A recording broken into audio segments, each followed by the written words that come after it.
အစပိုင်းလေးမှာနည်းနည်းတခါတော့ပြန်လဲရစီဗျာနော်ဟိုသတင်းကြီးကြည့်ကြည့်ဒီကြည့်ရင်ဟိုကြောင်စိုးဆိုတဲ့အကောင်ကမလေးစင်ခေါ်လိုက်တာဟမ်သူစိတ်ထဲမှာထင်ဒါလားမသိဘူးပေါ့နော်သူစစ်တပ်ကိုကြောက်လို့ပဲလားမသိဘူးပေါ့နော်သူပြောနေတဲ့ဥစ္စာတွေအားလုံးကသူကအပိုင်ကြီးပေါ့နော်သူတခုတော့မထီသေးလို့ပါနော်တာကလည်းထိမှာပါသူဘယ်မှာနေရဲဆိုတော့ကျွန်တော်လည်းအတိအကျမသိဘူးဗျသူပြောတာတွေကလည်းတိတ်ပြီးတော့အဝင်ကြမရှိတခါကျရင်နေပြည်တော်လားတခါကျရင်ရန်ကုန်လားတခါကျရင်ဘယ်မှာလားလဲပဲကျွန်တော်လည်းမသိဘူးအဲ့တော့သိတယ်ကျွန်တော်တို့ရဲဘော်တွေနည်းနည်းဒီကောင်နည်းနည်းလက်ကြည့်ထားမအောင်ရဒီကောင်နည်းနည်းလေးလွန်တယ်လို့ကျွန်တော်တော့အယုံကြည်ရှိတယ်နော်အဲ့တော့နောက်တစ်ခုကတော့တီတာရွတ်မှာဆိုတာရင်းချင်ဘက်ကနော်အနေနဲ့တွေကတော့တော်တော်လေးပင်ကောင်းကြသူကကန်တော့ကောင်းတယ်ဗျသူခဏခဏလွတ်တယ်နော်သူကတော့မြင်းကြံဘယ်မှာရှိတဲ့ PDF တွေသူတော့စိန်ခေါ်တာပဲသူအင်ဟာဘယ်လောက်ရှိလဲဆို200လောက်တော့ရှိတယ်လို့ပြောကြတယ်ကျွန်တော်ပြောတာလေနော်အဲ့တော့သူ200လောက်ကတော့ဗျထားပါတော့ရှိမှာပါကျွန်တော်တခါကြရင်အစစ်စင်လို့တဲ့ခါကြလို့ရှိရင်ကျွန်တော်ခဏခဏပြောရအဲ့အမြင့်ကိုဖြိုတဲ့ခါကြလို့ရှိရင်ဒုနဲ့ဖြိုရတယ်ခင်ဗျအကိုင်းခုတ်တာခင်ဗျဓမ္မလေးချောင်းနဲ့ခုတ်လို့ရတယ်အမြင့်ကိုဖြိုတဲ့ခါကျဘိုးလူသားထိုးပြီးဖြိုရတယ်နော်အဲ့လိုပဲတချို့လူယောဂတွေကိုတိုက်တော့မယ်ဆိုလို့ရှိရင်ကျွန်တော်တို့ကပူပေါင်းတပ်ဖွဲ့များဖြစ်တော့ဆိုတော့အဲ့မှာပူပေါင်းတပ်ဖွဲ့တွေအင်အားကြီးလိုက်တဲ့ခါကျတော့100ကျော်လောက်ပဲရှိတယ်ကျွန်တော်ကအဲ့ဒါကိုကျွန်တော်အကြံလေးပေးတာပါနော်ကိုရဲဘော်တွေကိုကျွန်တော်အပြစ်ပြောတာမဟုတ်အကြံလေးပေးတာနော်ခင်ဗျားတို့ရှိတဲ့အားရအကုန်စုလိုက်ဒီရောက်ဖြိုတော့မယ်ဆိုလို့ရှိရင်နော်ရှိတဲ့အားရအကုန်စုလိုက်အနည်းဆုံး900နဲ့1000ရှိအောင်စုလိုက်ရှိပါတယ်မရှိလို့ကျွန်တော်ရှိတယ်နော်ဘူမိုက်ခဲတို့ဘိုးသက်ကြီးတို့နော်ဘိုးနဂါတို့နော်ကိုဆောင်းခါတို့နော်ဘက်ကဗာလဲစနေတို့နော်ဘိုးစနေတို့ဗာညာတော့ပေါ့ဗျာနော်အကုန်ထောင်နဲ့ချီရာနဲ့ချီထောင်နဲ့ချီစုတယ်ပြီးအဲ့ထဲဝင်မတိုက်နဲ့နော်ကျွန်တော်မှရှိတဲ့ drone တွေနော်လက်နဲ့ကြီးမှန်တယ်မြအကုန်အဲ့ရွာလေးပြစ်ထက်လိုက်နော်ဘာလို့ပြစ်ထက်အဲ့ရွာထဲမှာရှိတဲ့လူတွေအားလုံးကပါတီတိယူမွန်ဆိုလားပါဆိုလားမသိဘူးဗျာအဲ့တီတာယူမွန်ဆိုလားမသိဘူးနော်အဲ့ဒီကောင်မရဲ့နော်လူတွေကြီးပဲအဲ့ထဲပြစ်ထက်လို့ခလေးလက်တင်သေးပါဗောလူကြီးလက်တင်တော့သူတို့လက်တတ်တယ်လေကိုတို့ကြသူတို့လက်တတ်တယ်လေနော်ခလေးတွေတတ်တယ်လေအဲ့ကျွန်တော်ကဘာဖြစ်လို့ကျွန်တော်တို့ကတော်ပြီးကလေးတွေရှိနေလို့ရွာသားအားနာလို့မနာနဲ့ရန်ငါစီးမှာနာစရာအကြောင်းမရှိဘူးအဲ့တော့အကုန်လုံးပြစ်ထည့်ပြီးရှိရမြကြည်စံနေဟုတ်တပေါက်စီပေါ့ဗျာကြည်စံတပေါက်မှာ30ရှိတယ်ဆိုရင်နော်လူ1000ကပြစ်တဲ့ကြည်စံနော်30ကို3000ရှိတယ်အကုန်ပြစ်ထည့်လိုက်ဒီမှာပြီးရင်ဘာမှမလုပ်နဲ့ပြန်လာခဲ့တော့နော်ဘာမှပြန်လာခဲ့ကိုနေကိုပြန်သွားကြတော့3ခါလောက်လုပ်ကြည့်အဲ့ယူကလက်နဲ့ချလားမချလားဆရာကျင်းလာကြည့်စစ်စင်ရေးတခုဟာရွာသိန်းတာမြို့သိန်းတာစခန်းသိန်းတာစစ်စင်တခုတည်းမဟုတ်ဘူးအဲ့ဒီနေရာမှာမနေရဲအောင်ကိုယ့်ဘက်ကလည်းအကြဆုံးလုံးဝမရှိဘဲနဲ့အဲ့နေရာမှာမနေရဲအောင်ကိုလှုပ်တာဟာလည်းစစ်စင်ရေးပဲအဲ့တော့ကြည်စံတစ်ပေါက်ရတော်ပြီအဲ့လိုဆိုတော်ပြီဟာကျွန်တော်ကြည်စံ100ကျော်200ကျော်မသုံးပါနဲ့နော်တနက်အလက်ပေါင်း1000ကကြည်စံ30စီထွက်လာလို့ရှိရင်ကြည်စံ3000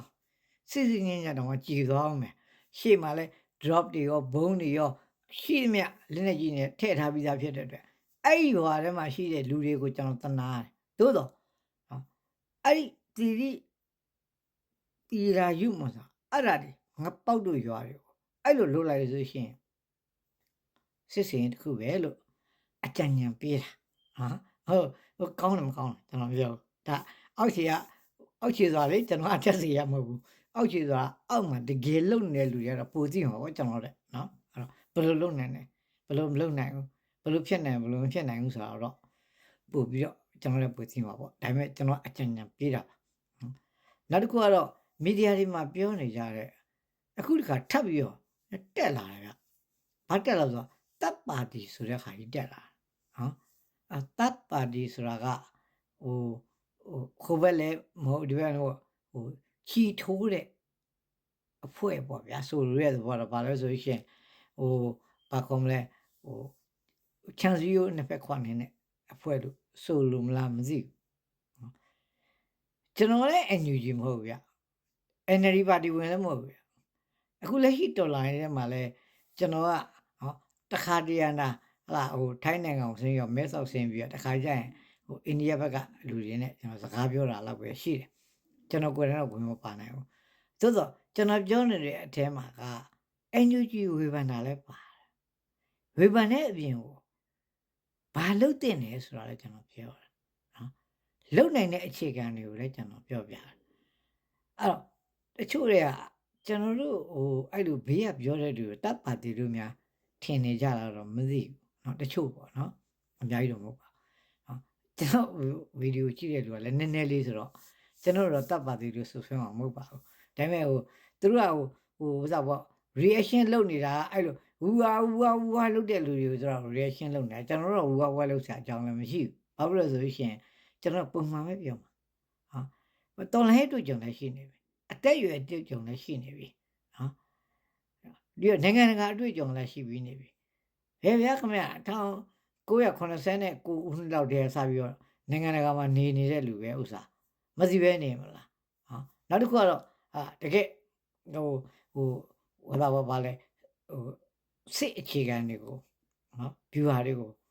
နော်တော်တော်အင်အားကြီးတဲ့နိုင်ငံတွေထဲမှာကျွန်တော်တို့လည်းလေ့လာခဲ့ရတယ်လူတွေဒါကျွန်တော်တို့ဆရာကြီးများကျေးဇူးပေါ့ဗျာနော်ကျွန်တော်တို့လည်းအများကြီးလေ့လာခဲ့ရတယ်နိုင်ငံရေးလည်းလေ့လာခဲ့ရတယ်အဲ့တော့ဆက်ပြီးပြောချင်တာကဘာလဲဆိုလို့ရှိရင်ဒီအိန္ဒိယကဘယ်လိုလုပ်လိုက်တယ်ကျွန်တော်တို့တတ်လိုက်တယ်ဟုတ်တယ်တတ်မှာပဲနော်ထိုင်းကဘယ်လိုလဲပြန်ပို့လိုက်တယ်လုံမှာပဲနော်တရုတ်ကဘာလုပ်တယ်ဟိုကဘာလုံမှာပဲကျွန်တော်တို့မှာအင်အားမရှိရင်ကျွန်တော်တို့နိုင်ငံကိုကျွန်တော်တို့ကအချုပ်ချာအာဏာမထူထောင်နိုင်ရင်ဒီလိုပဲဖြစ်မှာပဲနော်အဲ့ထဲမှာကျွန်တော်ခုနအစပြောခဲ့တဲ့ဟာပဲပြန်စတော့အဲ့ဘောမဆိုတဲ့အုပ်စုတွေကနော်တိုင်းပြည်ချစ်တာလည်းမဟုတ်ဘူးနော်တကယ့်နိုင်ငံရေးအတိအကျဖြစ်တဲ့နော်ပြည်ထောင်စုရဲ့အနှစ်သာရနော်တိုင်းသားလူမျိုးတွေရဲ့အခွင့်အရေးရဲ့အနှစ်သာရနော်နောက်တစ်ခုကအချုပ်ချာအာဏာရဲ့သဘောတရားဘာတစ်ခုမှမသိဘူးသူတို့သိတာပါလေငါတို့ဘဘကြီးနိုင်ပြီးရောဘဘကြီးဘယ်ဘဘကြီးလဲတော့မသိဘူးเนาะဘယ်ကသူ့အမေနဲ့ညားလို့ဘဘဖြစ်တာလားတော့မသိဘူးเนาะသူ့အတော်နဲ့ညားတာဖြစ်မှာပေါ့အဲ့ဒါမျိုးတွေကိုပဲသူတို့လိုက်ပြီးလုပ်နေကြတာเนาะပုတုမတော်ကတော့နိုင်ငံရေးမှာဘလို့တော်ပါသူရွေးကောက်ပွဲဝင်လို့ရှိရင်တော့အမတ်ပြင်မယ်လို့ထင်နေတာအဲ့ဒါတွေ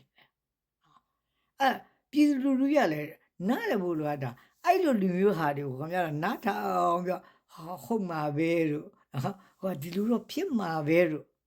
အတန်တရားဝင်သွားရင်ခင်ဗျားတို့အဲ့ဒါအကုန်လုံးဆုံးရှုံးပြီဘယ်လိုဆုံးရှုံးမလဲ